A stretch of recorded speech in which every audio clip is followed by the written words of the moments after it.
Nationalism in India history chapter 3। ठीक है, तो इसमें सबसे पहले हम लोग का जो मेन है वो है इसकी ईयर्स को याद करना, क्योंकि यहीं से सारा नेशनलिज्म मूवमेंट यहाँ का चालू हुआ था। ठीक है, तो सबसे पहले है 1914। तो मैं हमेशा बताती हूँ कि 1914 में वर्ल्ड वॉर 1 हुआ था। इससे पहले भी आप लोग जब हिस्ट्री पढ़ रहे होंगे 7th 8th में, तो आप लोगों ने पढ़ा होगा world war 1, world war 2, world war 3। ठीक है, कब कब हुए थे, तो ये वैसा है वर्ल्ड वॉर 1। अब देखते जाते हैं कि कहां से हमारे अंदर ये नेशनलिज्म की फीलिंग आई है। ठीक है, फीलिंग ऑफ नेशनलिज्म मतलब अपने देश के प्रति प्यार। तो ऐसा क्या हुआ था उस समय कि अचानक हमारे लोगों में देश के प्रति प्यार आ गया था। ठीक है, तो 1914 वर्ल्ड वॉर 1 हुआ था सबसे पहले यहाँ पे। तो मैंने जैसे बताया कि वर्ल्ड वॉर जब होते हैं तो बहुत सारी चीजें हमारे नुकसान होती है, हमारी इकोनॉमी भी नुकसान होती है, और जो हमारे बिल्डिंग्स है, मॉन्यूमेंट्स है, वो भी नुकसान होते हैं। ठीक है, तो इस वजह से यहाँ पे मैंने पॉइंट्स में उसको समराइज किया है, तो देखते जाएंगे। Created a new economic and political situation, जैसे कि अभी ये जो कोरोना पैंडेमिक है, इसमें भी आप लोग देख रहे हैं ना, एक नया इकोनॉमिक और पॉलिटिकल सिचुएशन हमारे सामने खड़ा हो गया है कि देश वापस से गरीब हो गया। कई कई न्यूज में पढ़ते होंगे वापस 20 साल पीछे चला गया, इस टाइप का। ठीक है, देन सेकेंड यहाँ पे पॉइंट है इंक्रीज इन टैक्सेस, यानी कि जब वर्ल्ड वॉर होते हैं तो क्या होते हैं, हमारे सैनिक, हमारे जो जितने भी हम लोगों ने हथियार बनाए हैं वो सब हम लोग वहां पे इस्तेमाल कर लेते हैं, और जो हथियार कम हो जाते हैं तो हम दूसरे देशों से खरीदते भी है। जैसे भी आपको लोगों को पता होगा कि रशिया से भी हम लोग एटम बॉम्ब्स खरीदते हैं। ठीक है, जेट प्लेन्स खरीदते हैं, फाइटर प्लेन्स खरीदते हैं वहां से। तो टैक्सेस जो है वो गवर्नमेंट के पास पैसे कहां से आएंगे, तो they will increase the tax. ठीक है, ये सिचुएशन बिल्कुल वैसी है। ये अच्छी बात है आप लोगों के लिए भी कि कोरोना पेंडेमिक आप लोग झेल रहे हैं। This is as equivalent to world war. ठीक है, आप लोगों ने कई बार न्यूज में पढ़ा भी होगा, वो लोग मजाक में लिख देते हैं कि ये वर्ल्ड वॉर है जिसको चाइना ने चालू किया और जिसमें अमेरिका भी घुटने टेक रहा है और इंडिया सर्वाइव कर रही है, इस टाइप की चीजें। ठीक है, तो बिल्कुल वही सिचुएशन है कि टैक्स इंक्रीज हुए, सबसे पहले जीएसटी इंक्रीज हुआ, तो वैसे ही है। फिर increasing prices of food grains. ठीक है, तो खाने की जो चीजें हैं इनके भी प्राइसेस बढ़ गए उस समय। तो देखो अभी तो आपकी सरकार है, ये उतना नहीं कराती, लेकिन उस समय तो अंग्रेज सरकार थी। ठीक है, तो they were from England, Britishers were from England, तो उनको अपने देश का फायदा कराना है, तो वो लोग हमारे बारे में नहीं सोचेंगे, इसीलिए इतना बड़ा चीज हुआ है। ठीक है, कि वो लोगों ने टैक्स बढ़ाते गए, कहीं वो लोग मान नहीं रहे। जैसे आप लोगों ने अभी सुना होगा कि गवर्नमेंट ने ईएमआई को 3 महीने आगे बढ़ा दिया और कुछ आगे बढ़ा दिया, तो वो लोग ना हमारे साथ कोई भी कॉम्पनसेशन नहीं कर रहे थे, और हम लोग को मैंडेटरी था टैक्स पे करना, ईएमआई पे करना, मतलब उस जमाने में वो जो लगान बोलते हैं वो सारी चीजें। ठीक है, फिर heavy rents they have to pay, फिर फोर्स रिक्रूटमेंट इन आर्मी। अब ये भी होता है, ये चीज आप लोग याद रखेंगे। ठीक है, मैं एक जनरल नॉलेज की चीज बताती हूँ कि जितने लोग गवर्नमेंट जॉब्स में है, तो क्या होता है गवर्नमेंट जॉब्स में रहने से कि सबसे पहले अगर युद्ध हुआ तो हमारे सैनिक लड़ेंगे, देन उनके पीछे जो ऑफिसर्स कर्नल्स लोग रहते हैं, अगर ये लोग सब डेथ हो जाती है या कमजोर पड़ते हैं तो ये लोग आगे आएंगे। देन इसके बाद इफ गवर्नमेंट वांट्स, तो जितने गवर्नमेंट एम्प्लॉयज है they can ask them to fight on the border. ठीक है, ऐसा भी हो सकता है। तो वहां पे उस समय क्या हो रहा था, फोर्स रिक्रूटमेंट हो रही थी आर्मी में, क्योंकि लोग मरे जा रहे थे।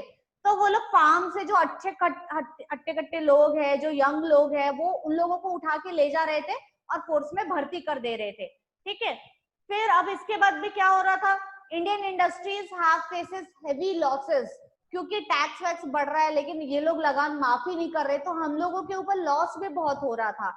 अब इसके बाद इतना होने के बाद जैसे अभी देखते हो कि तूफान भी आ गया, ये भी आ गया, टिड्डी दल भी आ गया, तो वैसे उस समय इन्फ्लुएंजा पेंडेमिक भी आया हुआ था। ठीक है, और इसके साथ ही साथ यहाँ पे शॉर्टेज ऑफ फूड भी हो गई थी, सूखा भी पड़ गया था, इतनी सारे प्रॉब्लम्स एक साथ आई थी उस समय। ठीक है, तो यही लोग बार बार सोच रहे थे कि इतनी प्रॉब्लम्स आ गई है, वर्ल्ड वॉर भी आ गया, हमारे ऊपर इतना कर्जा भी है, और उसी समय फ्लू से हमारे लोग मर भी रहे हैं, हम कहाँ से कमाने में कॉन्सेंट्रेट करें, हम कहाँ से सरकार का टैक्स छूटे, ठीक है। तो ऐसा लोग सोचने लगे और बहुत जगह रिवॉल्यूशन होने लगा। देन 1915 में क्या हुआ कि गांधी जी जो है वो साउथ अफ्रीका से इंडिया वापस आए थे।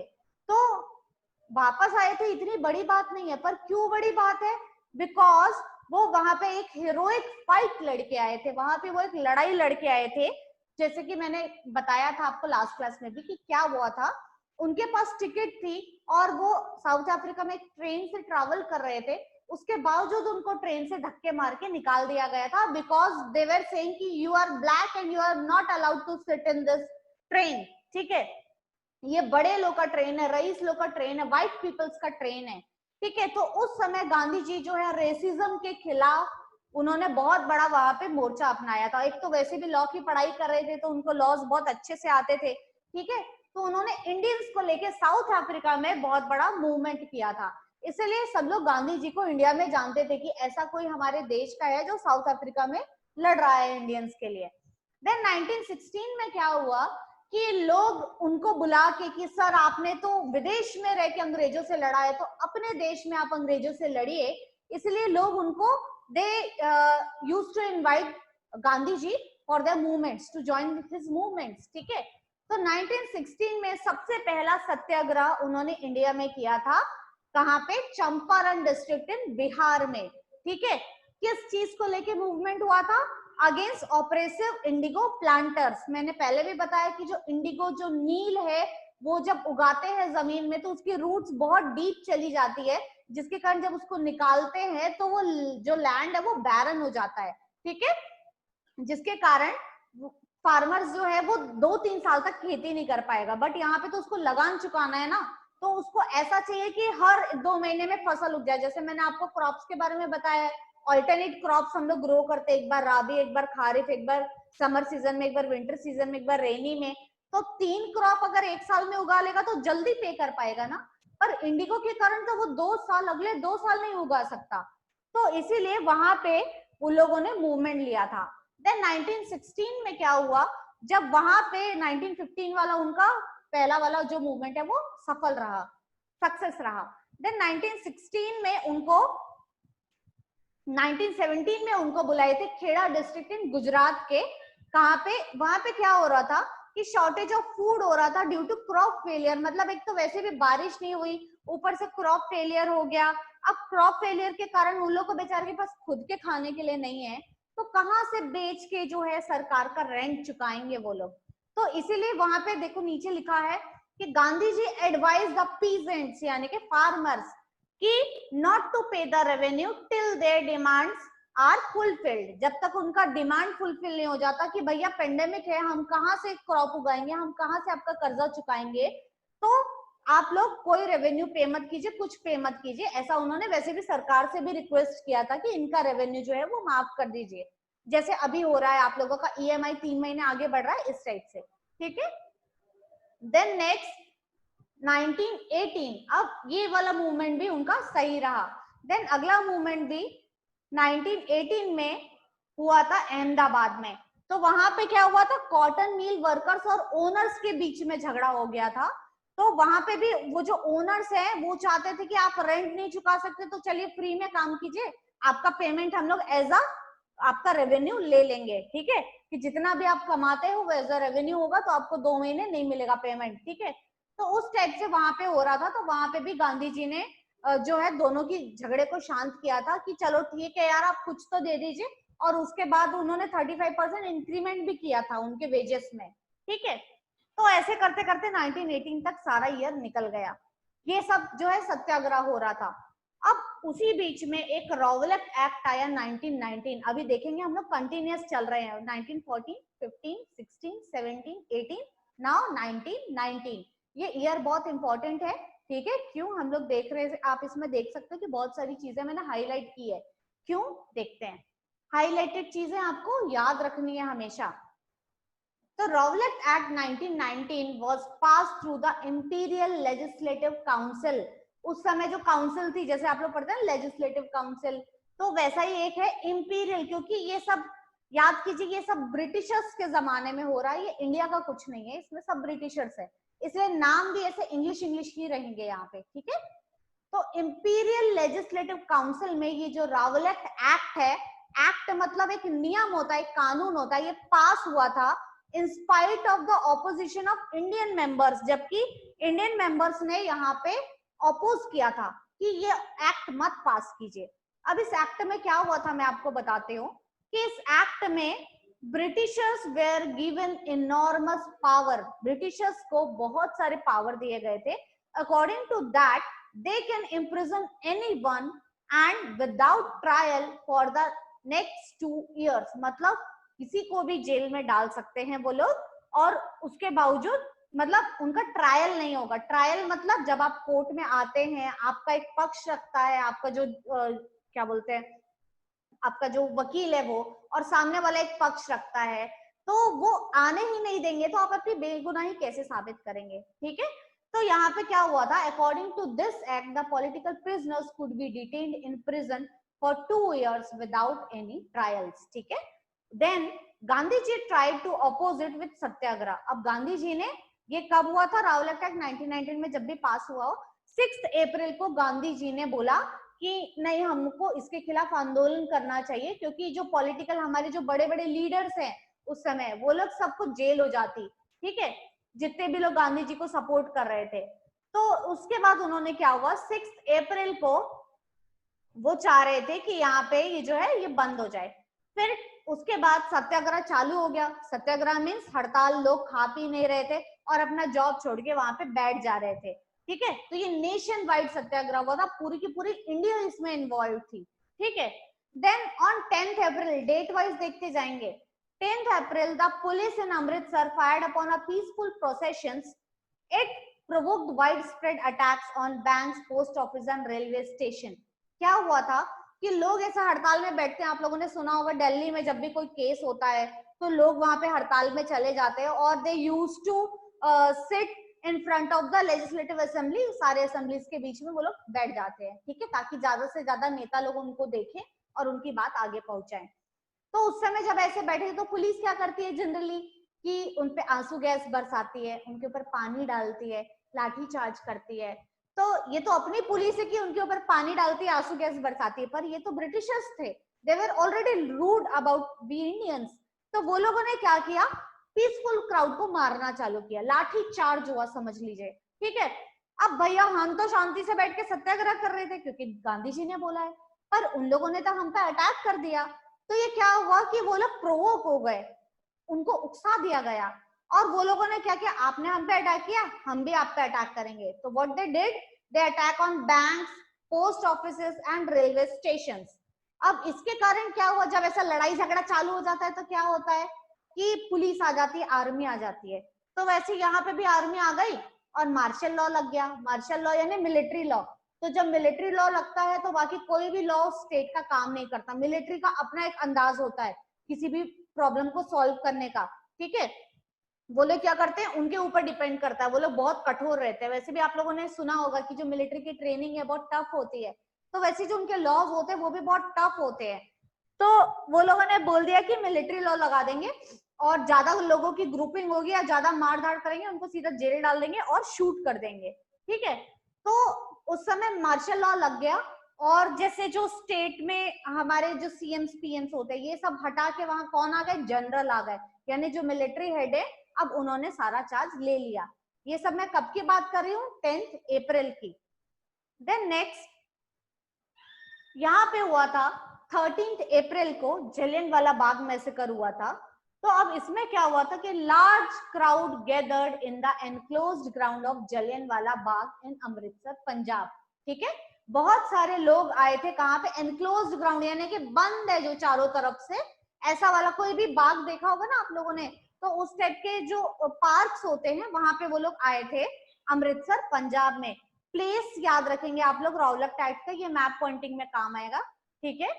Then some people came here to protest against the government repressive measures while some came to attend the annual Baisakhi fair। मैंने पहले भी बताया है कि जैसे दुर्गा पूजा में लोग कोलकाता चले जाते हैं छुट्टी लेके, ठीक है, और रथ यात्रा में लोग उड़ीसा चले जाते हैं जो उड़ियास होते हैं, ठीक है। तो वैसे ही ये लोग उस समय जब बैसाखी फेयर आता था, बैसाखी का टाइम आता था, तो लोग अपने अपने गांव अमृतसर पंजाब की तरफ चले जाते थे और वहां पे ये जो बाग है यहाँ पे सब लोग आते थे, बहुत अच्छा मेला लगता था वहां पे, झूला, और जैसे यहाँ के मेले रहते हैं, छोटी छोटी चीजें कुछ बिकती है वहां पे, और कुछ लोग नाटक कर रहे होते हैं, उस टाइप का चीज। ठीक है। तो क्या हुआ कि यहाँ पे कुछ लोग आए थे अपनी बात करने के लिए, गवर्नमेंट के लिए प्रोटेस्ट करने। प्रोटेस्ट क्यों ये लोग ऐसे जगह पे करते हैं, आप लोगों ने सुना होगा कि जैसे मैं भिलाई की बात करूं, तो लोग यहाँ पे जब भी प्रोटेस्ट करना तो सिविक सेंटर चले जाते हैं, बिकॉज दे नो कि वहां पे बहुत सारे लोग हैं, और ये जब प्रोटेस्ट करेंगे तो बहुत लोग पूछेंगे कि ये प्रोटेस्ट क्यों हो रहा है, and they will also come and take part with them. ठीक है। तो वैसा ही हुआ कि ये लोग वहां पे वो बाग में बहुत लोग आएंगे क्योंकि बैसाखी फेयर है करके ये लोगों ने वहां पे प्रोटेस्ट चालू किया। अब उस समय भी क्या हो रहा था कि ये सारी बात, but many of them were unaware of the martial law. इससे पहले 10 तारीख को मार्शल लॉ लगा हुआ है, मार्शल लॉ के हिसाब से आप गैदरिंग नहीं कर सकते, आप गवर्नमेंट के अगेंस्ट नहीं बोल सकते। But as soon as the message reach to the government, आप लोगों को पता होगा कि पुलिस की मुखबिर होते हैं, कुछ स्पाइज होते हैं, ठीक है, जो लोगों के बीच में मौजूद होते हैं। जैसे सुना होगा ना आप लोगों ने, कुछ लोग फोन करके पुलिस को बताते हैं, अरे ये वाला जो आतंकवादी यहाँ छुपा हुआ है। ठीक है। तो उस टाइप से जो स्पाइस हैं पुलिस के, वो लोगों ने जाके जनरल को बता दिया कि यहाँ पे ये जलियांवाला बाग में लोगों ने गैदरिंग किया, some are protesting against the government. तो उन्होंने क्या किया, General Dyer entered the area, block all the exit point, जितने भी दरवाजे थे उन्होंने बंद कर दिए, एंड ऑर्डर्ड हिज ट्रुप यानी अपने सैनिक दल को, उनके जो आर्मीज हैं उनको, and ordered his troop to open fire on the peaceful crowd. तो ये जो साइड में इमेज है आप लोग देख सकते हैं, यहाँ पे कितने लोग हैं वहां ऐसे सोए हुए, और पुलिस उन सब पे गोलियां बरसा रही है बिना देखे कि वहां छोटे बच्चे हैं या औरतें हैं या बूढ़े लोग हैं या कोई आदमी है या कोई अपंग लोग हैं। ठीक है। तो जैसा कि आप लोगों ने अगर डीप में पढ़ा होगा तो आपको ये भी पता होगा कि वहां वो जलियांवाला बाग में बीच में एक कुआं भी था। कुछ लोग अपने आप को उन गोलियों से बचाने कुएं में कूद गए, पर कुछ लोग वहां, अब एक को देख के दूसरा कूदा बचने, तो वो कहाँ कूदे, और दूसरे को देख के तीसरा कूदा, ऐसे करते करते लोग उनके ऊपर ही कूद गए। तो जो कुएं में थे वो भी मर गए, जो बाहर थे वो भी मर गए। ठीक है। तो इसकी वजह से किलिंग हंड्रेड्स हुआ। अब जैसे कि आप लोगों ने देखा है, बाकी पिक्चर्स भी बन चुकी है बहुत सारी, जेसिका के ऊपर बन चुकी है, और ये जो निर्भया हत्याकांड है उसके ऊपर भी बन चुकी है, कि जब ऐसा कुछ होता है तो लोग अगेन प्रोटेस्ट करते हैं मास में। ठीक है। तो जैसे ये जलियांवाला हत्याकांड की न्यूज पहुंची तो क्राउड जो है वो स्ट्रीट में आ गए, हड़ताल करने लगे, लोगों से डिमांड करने लगे, पुलिस से लड़ने लगे, अटैक करने लगे। पर उस समय तो बिल्कुल मिलिट्री लॉ चल रहा था, तो government also responded with the full force, and by humiliating the people, by beating the people, by terrorizing the people and forced them to rub their nose on the ground. ठीक है। तो उन्होंने पूरा suppress कर दिया। तो गांधी जी ने इसको कॉल्ड ऑफ कर दिया कि नहीं यार यहाँ पे बहुत हो रहा है, हम कोई और मूवमेंट लेके आएंगे। तो देन आफ्टर जलियांवाला बाग आया नॉन कॉपरेशन मूवमेंट। ठीक है। तो उसी समय गांधी जी ने डिक्लेयर कर दिया। तो जब हम नॉन कॉपरेशन मूवमेंट की बात करते हैं, ये सारे नाम देखो इंग्लिश है क्योंकि गांधी जी साउथ अफ्रीका से पढ़ के आए थे और ब्रिटिश के अगेंस्ट है। ठीक है। अगर मैं कोई हिंदी नाम रखूं तो ब्रिटिश लोगों को ऐसे समझ में नहीं आएगा क्या है। ठीक है। तो सारे नाम इंग्लिश में है। तो it was the first mass movement based on और the launched by the Gandhi ji. ये पहला मास मूवमेंट है, बहुत सारे लोग इसमें इन्वॉल्व हुए थे। ठीक है। और ये कब हुआ था, 1 अगस्त 1920 को। देन इनकी 3 डिमांड थी। पहला खिलाफत इशू। खिलाफत इशू ये बोलता है कि उस समय जो है, जैसे हम सुनते हैं ना अकबर बिरबल, इन सब का रूल है ना खत्म हो गया था। तो इन सबका रूल, जब ये सारे बड़े बड़े राजा मर गए थे तो क्या हुआ था कि इनको ओवरकम करने चाह रहे थे सारे ये अंग्रेज लोग। ठीक है। हड़पना चाह रहे थे, तो इसी के लिए मुस्लिम लोगों का ये मूवमेंट था। तो इनकी 3 डिमांड थी नॉन कॉपरेशन में। नंबर 1 की खिलाफत इशू को देखा जाए। Second, justice for Jallianwala Bagh, अभी जो हमारे भाई लोग मरे इसके खिलाफ जस्टिस, कि जनरल डायर को हटा दे, कोर्ट मार्शल कर दे, लोगों को मार दे या जेल कर दे, whatever. And third, issue of self rule. अब इंडिया खड़े हो चुकी है कि अब भैया हमको ब्रिटिश की पावर नहीं चाहिए, हमको सेल्फ रूल चाहिए, we Indian will rule our country, ठीक है। Then effect of non cooperation क्या हुआ था, ये जनरली एग्जाम में अलग से आता है, या तो एज अ शॉर्ट नोट पूछ लेगा या अलग से पूछेगा कि नॉन कॉपरेशन मूवमेंट का इफेक्ट क्या हुआ था गवर्नमेंट पे। तो क्या हुआ था, नॉन कॉपरेशन मतलब we will not going to cooperate the Britishers.